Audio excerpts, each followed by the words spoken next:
And we have one more set of part 3 questions, education and work. So I'll give you a minute just to read through them. What are the advantages of getting a job after school rather than going to university? Does going to university guarantee people a good job? Do you think graduates should be paid more than less educated people? Or maybe education shouldn't have such a large impact on how people are paid? What do you think is more valuable, education or experience? So knowing a lot of technical detail or knowing how to actually do something. So I'll give you a minute just to think about this, and then we'll have some of your ideas. Yeah, okay, so going to university may not be a guarantee of a good job. Yes. Do you think that people who go to university deserve to get better jobs, in your opinion? Yes or no? They should be paid better. Okay. Why? Well, because of getting a university degree, you need some effort, you need time, and of course money to get that university degree, and it's something that you earn that not every person would have. Okay, so you might be investing, absolutely, you might be investing quite a lot of time and money in your university degree. Maybe that Yes. should carry a value. Do more people in the world today have university degrees than they did in the past? I think yes. Well, particularly where I am right now in Singapore, it's a very young nation. I would say, coming from the Philippines of about 100 years, Singapore is only about 50 plus years. And in the past, the old people they didn't study. Most of them, they don't even speak English at all. They still speak Mandarin or the old Chinese language, Hokkien. But nowadays, Singaporeans or young Singaporeans, they're aiming for not just a bachelor's degree, but they want a master's degree. Why do you think that's happened? What? Yeah.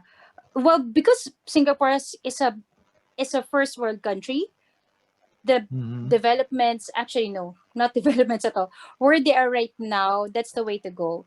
There's a lot of innovations, developments are very fast.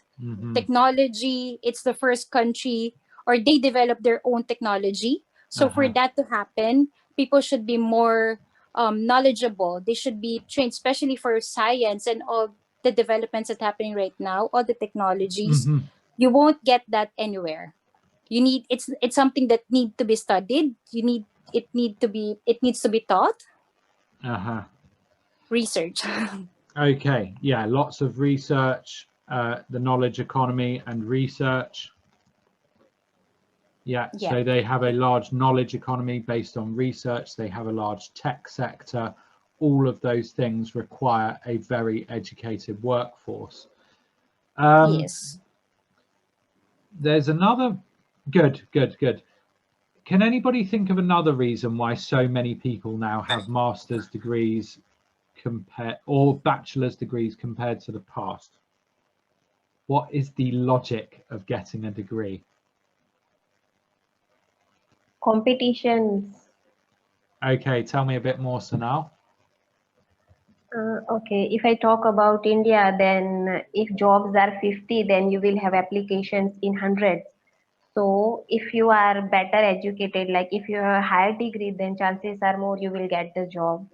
And apart from the degree, you must have some skills related to job. For example, computing skills, communication skills, life skills, maybe. Yeah. So people want an edge in the job market. Yeah. They want, when I say they want an edge, they want something that makes them different from the other people applying for the same job.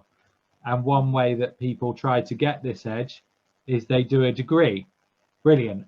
Now everybody does a degree. They do a master's degree. Now everybody does a master's degree. They do 2 master's degrees. Where does it stop? Yeah.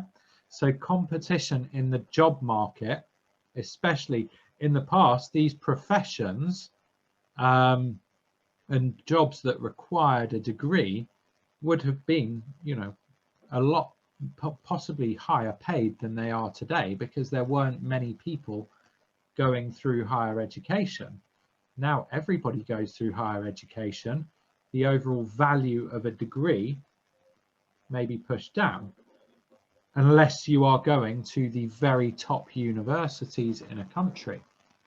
So think about the institution that somebody goes to, a prestigious institution.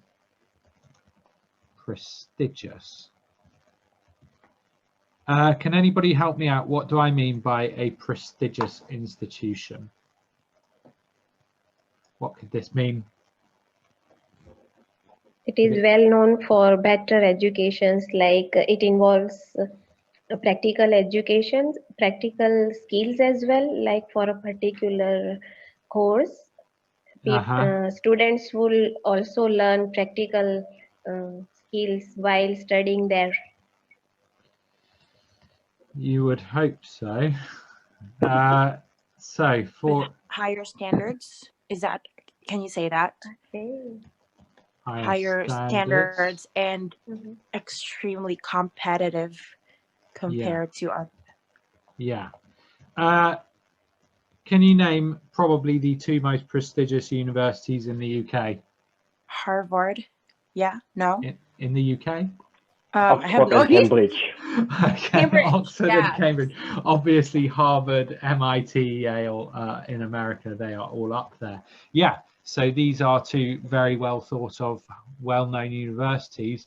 And everybody says Oxford graduates are, or Cambridge graduates, they're the cleverest, they're the best. Is that because of the quality of the education? Or is that because they only take the very top people from the school system? There's a difference. Well, not necessarily. It's difficult to say. They have much smaller classes. It's more personalized tuition in these universities. So there are different arguments. But you could make the argument that if I select only the very best students for my school, then of course my average grades are going to be higher. Yeah, so there is an argument to make there about whether it is to do with the quality of the education, and the quality of the education I'm almost certain is very high. But you could also make the argument, well, of course they get good grades, they only choose the top students, and it's very competitive. Obviously, if you get a degree from one of these universities, in theory, you should get quite a good job. But remember, it also takes a bit of elbow grease. What do you think we mean by elbow grease? Well, we know what an elbow is. We might know grease. What do you think elbow grease could be? Any ideas? You have to work hard. Okay, elbow grease. It takes elbow grease. It takes hard work. Brilliant for speaking, not so good for... don't start talking about elbow grease in your formal academic writing, but very high level for speaking. Yeah, so even if you go to the best university, if you don't like working hard, you are probably going to have a problem further down the road in the jobs market, or you might have. And Sonal was making the point